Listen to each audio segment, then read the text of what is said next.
ಮತ್ತೊಂದು ಕಡೆ ಆಟೋಗಳಿಗೆ ಗ್ಯಾಸ್ ಸಿಗದೆ ಚಾಲಕರ ಬದುಕು ದುಸ್ತರ ಆಗ್ತಾ ಇದೆ. ವಯಸ್ಸಾದಂಥವ್ರು ಆಟೋವನ್ನೇ ನಂಬಿ ಜೀವನ ನಡೆಸ್ತಾ ಇರೋರ ಗೋಳು ಹೇಳತೀರದಂತಾಗಿದೆ. ಹೀಗಾಗಿ 6ನೇ ಗ್ಯಾರಂಟಿಯಾಗಿ ನೀವು ನಮಗೆ ಗ್ಯಾಸ್ ವಿತರಿಸಬೇಕು ಅಂತ ಆಟೋ ಚಾಲಕರು ಬಹಳ ದೊಡ್ಡ ಧ್ವನಿಯಲ್ಲಿ ಇದೀಗ ಕೂಗೆಬ್ಬಿಸ್ತಾ ಇದ್ದಾರೆ.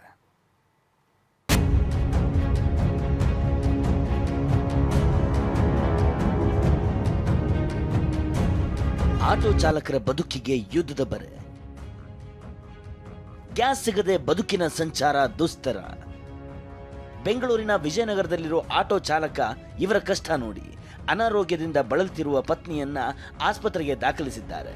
ಮಕ್ಕಳನ್ನ ಯಾರು ನೋಡ್ಕೊಳ್ಳೋಕೆ ಇಲ್ಲ, ಹೀಗಾಗಿ ಮಕ್ಕಳ ಸಮೇತ ಬಂಕ್ ಮುಂದೆ ಕ್ಯೂ ನಿಂತಿದ್ದಾರೆ. ಮಕ್ಕಳನ್ನೆಲ್ಲ ಕರ್ಕೊ ಬಂದಿದ್ದೀರಾ ಆಟೋದಲ್ಲೇನೆ? ಎಲ್ಲರೂ ಹಾಸ್ಪಿಟ್ಲ್ ಹೋಗಿದ್ರೆ ಎಲ್ಲಿ ಹೋಗಿದ್ರಿ?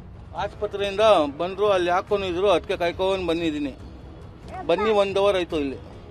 ಅಂದ್ರೆ ಈಗ ಹಾಸ್ಪಿಟ್ಲ್ ಇದ್ರು ಕೂಡ ನೀವು ಗ್ಯಾಸ್ಗೆ ಅನಿವಾರ್ಯವಾಗಿ ನಿಂತ್ಕೊಳ್ಳೇಬೇಕು ತುಂಬಿಸ್ಕೊಳ್ಳಿಕ್ಕೆ. ನಿಂತ್ಕೊಳ್ಳೇಬೇಕು. ಇವಾಗ ಅವ್ರ ತಾಯಿ ಆಸ್ಪತ್ರೆನಲ್ಲಿ ಇದ್ದಾರೆ, ಯಾರು ಮನೆಯಲ್ಲಿ ನೋಡ್ಕೊಳ್ಳಲ್ಲ, ಅದಕ್ಕೆ ಬಂದಿದ್ದೀನಿ ಮಕ್ಕಳಿಗೆ ಕರ್ಕೊಂಡು. ಇನ್ನು ನೆಲಮಂಗಲದಲ್ಲಿ 72 ವರ್ಷದ ಆಟೋ ಚಾಲಕ ಆಟೋವನ್ನ ನಂಬಿ ಜೀವನ ನಡೆಸುತ್ತಿದ್ದಾರೆ. ಗ್ಯಾಸ್ಗಾಗಿ ಕ್ಯೂನಲ್ಲಿ ನಿಂತಿದ್ದಾರೆ. ಇಲ್ಲ, ಮಾಡಲೇಬೇಕು. ಅದು ನಮಗೆ ಬೇರೆ ಉದ್ಯೋಗ ಇಲ್ಲ, ಕೆಲಸ ಬೇರೆ. ನಮ್ಮನ್ನು ಯಾರು ಕೂಲಿ ಕೆಲಸ ಕರೀತಾರೆ, ನಮಗೆ ಕರೆಯಲ್ಲ. ಹಾಗಾಗಿ ಯಾವುದೋ ಒಂದು ಮಾಡ್ಕೊಂಡು ಇದ್ದೀವಿ. ಬೆಳಿಗ್ಗೆ 6 ಗಂಟೆ ಬಂದೀವಣ್ಣ, 6 ಗಂಟೆ ಬಂದು ಕ್ಯೂ ಹಾಕಿದ್ವಿ. ಇನ್ನು ಈ ಆಟೋ ಚಾಲಕರ ಹೆಸರು ರಮೇಶ್. 3 ಮಕ್ಕಳಿರುವ ಕುಟುಂಬದ ಹೊರೆ ರಮೇಶ್ ಅವರ ಮೇಲಿದೆ. ಗ್ಯಾಸ್ ಸಿಗಲಿಲ್ಲ ಅಂದ್ರೆ ಭಿಕ್ಷೆ ಬೇಡಬೇಕಾದಂತ ಸ್ಥಿತಿ ಬಂದಿದೆ. ಆದ್ರೆ ಆಗಲ್ಲ ಅಂತ ಅಳಲು ತೋಡ್ಕೊಂಡಿದ್ದಾರೆ. ಸರಿ, ಬೇರೆ ಏನಾದ್ರು ಭಿಕ್ಷೆ ಬೇಡೋಣ ಅಂತ ಹೋದ್ರೆ ಕೈ ಕಾಲು ಚೆನ್ನಾಗಿದೆಯಲ್ಲ, ಹೋಗಿ ದುಡ್ಕೊಂತೀನಯ್ಯ. ಅತ್ತ ಗದಗದಲ್ಲಿ ಆಟೋ ಚಾಲಕರು ಪ್ರತಿಭಟನೆ ನಡೆಸಿ ಚಾಲಕರಿಗೆ 6ನೇ ಗ್ಯಾರಂಟಿ ಘೋಷಣೆಗೆ ಒತ್ತಾಯಿಸಿದ್ರು. ಉಚಿತವಾಗಿ ಗ್ಯಾಸ್ ನೀಡಬೇಕು ಅಂತ ಒತ್ತಾಯಿಸಿದ್ದಾರೆ. ನಾನು ಮಾನ್ಯ ರಾಜ್ಯ ಸರ್ಕಾರಕ್ಕೆ ವಿನಂತಿ ಮಾಡ್ಕೊತೀನಿ, ತಾವು ಪಂಚ ಗ್ಯಾರಂಟಿ ಏನು ನೀಡಿರಲ್ಲ ಅದನ್ನು ಈಗ 6 ಗ್ಯಾರಂಟಿ ಅಂತ ಹೇಳಿ ಮಾಡಿರಿ.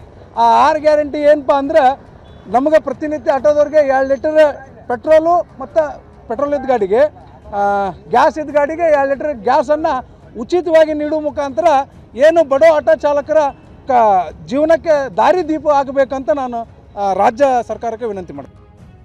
ಆಟೋ ಚಾಲಕರ ಸಮಸ್ಯೆ ಬಗ್ಗೆ ಮಾತನಾಡಿದ ಕೇಂದ್ರ ಸಚಿವ HD ಕುಮಾರಸ್ವಾಮಿ 6ನೇ ಗ್ಯಾರಂಟಿ ಕೊಡ್ಲಿ ಅಂತ ಆಗ್ರಹಿಸಿದ್ದಾರೆ. ಈ ಸಮಸ್ಯೆಯನ್ನ ಕೇಂದ್ರ ಸರ್ಕಾರ ಬಗೆಹರಿಸಬೇಕು, ನಮ್ಮ ಕೈಯಲ್ಲಿ ಇಲ್ಲ ಅಂತ DK ಟಾಂಗ್ ಕೊಟ್ಟಿದ್ದಾರೆ. ಈಗ ಸರ್ಕಾರ ಆಟೋ ಚಾಲಕರು ಇಂಥ ಪರಿಸ್ಥಿತಿನಲ್ಲಿ ಈ ಸಮಸ್ಯೆ ಬಗೆಹರಿಯವರಿಗೆ ಒಂದು 15,000 ರೂಪಾಯಿ ತಿಂಗಳು ಕೊಡಿ ಅಂತ ಏನು ಕೇಳ್ತಾ ಇದ್ದಾರೆ.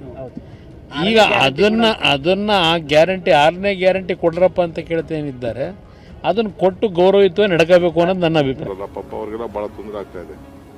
ಕೂಡಲೇ ಅದ್ರ ಬಗ್ಗೆ ಕೇಂದ್ರ ಸರ್ಕಾರ ಗಮನ ಹರಿಸಬೇಕು. ಆಟೋ ಚಾಲಕರು ರಾಜ್ಯ ಸರ್ಕಾರಕ್ಕೆ ಮನವಿ ಮಾಡ್ತಾ ಇದ್ದಾರೆ.